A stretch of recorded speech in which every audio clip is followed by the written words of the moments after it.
आपका हमारी खास पेशकश मिशन दिल्ली में आपके साथ मैं हूं सचिन वर्मा और आज बात होगी कृष्णा नगर विधानसभा सीट की। सीट की अगर हम बात करें तो 1993 से लेकर अब तक यहां बीजेपी का ही कब्जा रहा। डॉक्टर हर्षवर्धन यहां से लगातार विधायक चुने गए, 2014 के लोकसभा चुनाव में वो सांसद चुने गए, लेकिन सवाल जनता की समस्याओं का है, कितना निपटारा जनता की समस्याओं के समाधान हुए हैं, ये एक अहम सवाल है। कितनी सुविधाएं जनता को बीजेपी के शासनकाल में मिली है, विधायक रहते हुए डॉक्टर हर्षवर्धन ने यहाँ की कितनी समस्याएं उठाई हैं। जनता जनार्दन हमारे साथ यहाँ पर मौजूद है, नेता भी हमारे साथ मौजूद है, नेताओं से जानने की कोशिश करेंगे, लेकिन सबसे पहले नेताओं का इंट्रोडक्शन आपसे कराऊं, जनता से जानने की कोशिश करते हैं क्या समस्या इस विधानसभा क्षेत्र की। आप बताइए क्या दिक्कत है इस क्षेत्र की। सचिन जी, क्षेत्र की कोई ऐसी दिक्कत नहीं है जो कि हमें महसूस होती हो। वैसे तो प्रकृति का नियम है, मौसम बदलने पर स्वाभाविक रूप से वस्त्र भी बदले जाते हैं, परंतु ऐसी कोई खास दिक्कत नहीं। बिजली, पानी, रोड की समस्या, ऐसे कोई प्रॉब्लम डॉक्टर हर्षवर्धन जी ने नहीं छोड़ी है जो कि हमें न दी हो। सब सुविधाएं हमें दी हैं। समय समय पर यदि कोई समस्या खड़ी भी हुई है तो उसका निदान किया है। उसके उपरांत अभी हमारे जय गोपाल वर्मा जी निगर निगम के जो पार्षद हुए हैं, आजकल डिप्टी मेयर हैं, वो जनता के साथ में उनका जो व्यवहार है बहुत ही अच्छा है। वो हर समय उपलब्ध रहते हैं। बरसात के दिनों में रात को भी बाइक पर अपने क्षेत्र में चक्कर लगाते हैं, कहीं पानी जल भराव तो नहीं है। उस विषय में वो अपने कार्यकर्ताओं को बुलाते हैं और देखते हैं। बिजली की समस्या, कहीं कोई ट्यूबलाइट खराब हो, वो तुरंत दूसरे तीसरे दिन ठीक हो जाती है। कोई समस्या आपके हिसाब से नहीं, आपको लगता है कोई दिक्कत है इस क्षेत्र के अंदर? नहीं, हर्षवर्धन जी के टाइम में कोई दिक्कत नहीं आई है। कोई दिक्कत नहीं आई? मुझे तो लगता है दिक्कत है। सबसे बड़ी दिक्कत ये है, पहला क्वेश्चन रहेगा मेरा उमेश कुमार जी से। सबसे बड़ी दिक्कत है 30-40 साल से हमारे डॉक्टर हर्षवर्धन जी यहाँ से विधायक रह चुके हैं, तो वो यहाँ की सीट छोड़ के नई दिल्ली से सांसद क्यों बने? सबसे पहला क्वेश्चन मेरा ये है। और दूसरा क्वेश्चन मेरा ये है कि जी बिजली पानी की बहुत बड़ी समस्या हमारे क्षेत्र के अंदर। बिजली पानी की समस्या आपको लगता है बिजली पानी की समस्या है? जी सर, जरूरी है, क्योंकि टैक्स फिर दोबारा उतने ही बढ़ गए हैं, बिजली पानी के रेट फिर बढ़ गए हैं। जैसे पहले सस्ते हुए थे, अब उससे ज़्यादा फिर बढ़ चुके हैं। तो यही प्रॉब्लम आप नेताजी अगर सॉल्व करें तो कुछ हो सकता है। इसके अलावा कोई दिक्कत यहाँ पे साफ सफाई? सर मेरे को ये दिक्कत है, पानी गंदा आता है, रोज आता है गंदा पानी, सवेरे और शाम भले चाहे साफ आता हो, बीच बीच में अगर आदमी नहाने जाए तो गंदा पानी आता है, या पीने जाए तो गंदा पानी आता है। साफ सफाई कोई दिक्कत है यहाँ पर? साफ सफाई कैसी होती है? नहीं, साफ सफाई तो सही होती है, खाली पानी की सप्लाई में दिक्कत है। स्वास्थ्य सेवाएं ताऊ जी कैसी है यहाँ पर? सब ठीक है भैया, सब ठीक है यहाँ पर आपके विधानसभा क्षेत्र में? जी सब तो ठीक है, लेकिन आदमी की जो रोजमर्रा की जिंदगी में चाहिए, बिजली पानी, इनकी कमी महसूस हो रहा है हर इंसान को, और इन वजह से दिक्कत है। चलिए, बिजली पानी की दिक्कत है, कुछ अगर हम व्यवस्थाओं की बात करें कुछ गड़बड़ी जरूर, लेकिन हम नेताओं का आपसे परिचय करा देते हैं। हमारे साथ बीजेपी से उमेश कुमार जी हैं। उमेश जी, बहुत बहुत धन्यवाद आपका हमारे साथ चर्चा में शामिल होने के लिए। आपका भी बहुत बहुत स्वागत है। शैलेंद्र शर्मा जी कांग्रेस से हैं हमारे साथ। यहाँ पर प्रवीण दीक्षित जी हैं आम आदमी पार्टी से। प्रवीण जी, आपका भी बहुत बहुत स्वागत है। उमेश जी, सबसे पहले सवाल आपसे पूछेंगे, स्थिति गड़बड़ क्यों रही डॉक्टर साहब के शासनकाल में? देखिए, डॉक्टर साहब एक बहुत बड़े नेता हैं और उन्होंने यहाँ पर जितना भी कार्य किया है बहुत ही सफलता से, बड़े ही विवेकपूर्ण तरीके से किया है। कुछ दिनों से वो सांसद बन गए हैं। सांसद बनने के बाद सीट थोड़ी खाली हुई है, थोड़ा काम नहीं हो पा रहा है। लेकिन अभी मैं आपको दिखाना चाहता हूँ पूरे दर्शकों को अपने, कि आप बराबर में देखिए 66 करोड़ रुपए के लागत लग के समुदाय भवन बना है। आप, मैं चाहता हूँ कि आप जरा अपना एक वो बनाए, दिखाएं जरा जनता को। ये तैयार कराया समुदाय भवन। इसके अलावा जितने भी सड़क की मरम्मतें लगातार चल रही है, पानी की कोई व्यवस्था, कोई दिक्कत नहीं है। यहाँ पर पानी खराब आ रहा है, पानी की दिक्कत है लोगों को यहाँ पर? पानी की दिक्कत कांग्रेस के जमाने से रही है, क्योंकि 500 करोड़ रुपए जब उन्होंने इसको सीवरेज सिस्टम को बनाने के लिए दिया था, जो कि ना तो सीवरेज सिस्टम को भी ठीक हुए हैं, ना पानी की पाइपलाइन ठीक हुई है, वो सिर्फ पैसा सिर्फ शीला दीक्षित के जेब में गया है। कुछ काम नहीं हो पाया उस पैसे का। वो पैसा, उसके ऊपर मुद्दा कई बार उछले हैं, आपको पता ही होगा, जैसे कि शीला दीक्षित पर आरोप लगे हैं। उसके लाइन 500 करोड़ रुपए में नई लाइनें डल जाती पूरी दिल्ली के अंदर, सारे काम हो जाते, लेकिन वो काम नहीं हुआ, सिर्फ कागजों में वो काम हुआ है। कागजों में काम हुआ, ऐसा क्यों है शैलेंद्र शर्मा जी की सिर्फ कागजों में काम हुआ है?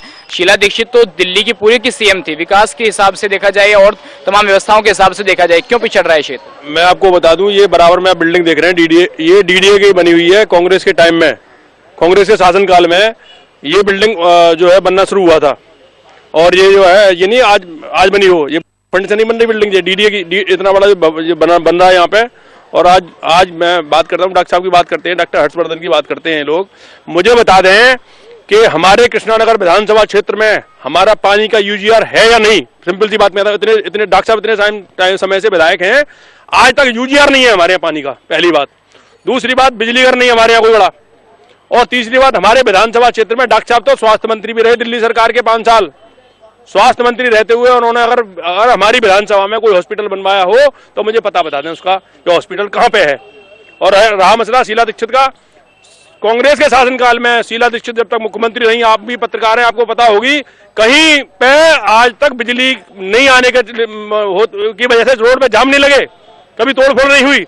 और उसके बाद के शासनकाल में आप देख लो, कितनी बार मैं देखता हूँ यहाँ FIR दर्ज हुई है, गगन विहार में तोड़फोड़ हुई है बिजली घर में।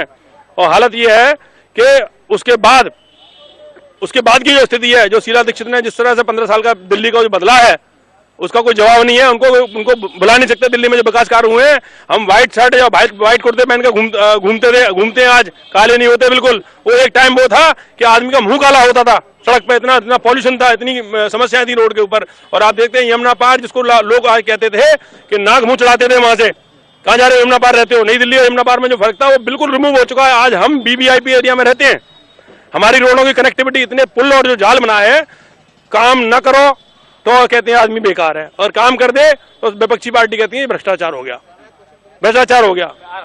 ठीक है, आप बताइए प्रवीण जी, 49 दिन में आपकी सरकार ने यहाँ पर क्या काम कराया? 49 दिन में हमारी सरकार ने सच्चाई, रिश्वत बंद, और ये जो रिश्वत लेते थे लोग, रिश्वत लेते लोग घबरा रहे थे। और बिजली का सबसे बड़ा मुद्दा, जो गरीब लोग ले आते हैं, जिसकी तनख्वाह 10,000 15,000 रुपए है, उनका जीना दुश्वार हो गया था। बिजली और पानी की सबसे बड़ी समस्या है, जिन्होंने केजरीवाल जी ने बिजली और पानी की समस्या को एकदम निढाल कर दिया, बिल्कुल एकदम नॉर्मल कर दिया। और कांग्रेस के जमाने में बिजली और पानी की आग लग गई थी, लोग कराही करके मच रहे थे। कांग्रेस के जमाने में शीला दीक्षित जी ने खुद जो है बिजली के रेट बढ़ा दिए, 4 गुना 5 गुना रेट कर दिए। पानी का बिल इतना आने लग गया कि लोग बाग रोटी और सब्जी को छोड़ के पानी और बिजली में ही घुल गए। उसके बाद बीजेपी ने कहा कि 30% हम कम करेंगे बिजली का बिल। और अब जो इलेक्शन हो रहे हैं, अब बिजली और पानी के मुद्दे पे कोई कुछ नहीं बोल रहा, ना कांग्रेस बोल रही, ना बीजेपी बोल रही। अब तो सिर्फ ये बोलते हैं कि हम जीतेंगे, सिर्फ मोदी लहर से जीतेंगे। बताइए, मोदी लहर से अगर ये जीत भी जाते हैं तो क्या ये पानी का, बिजली का कोई रेट ऐसा करेंगे कि ताकि गरीब भाई भी यहाँ दिल्ली में रह सके?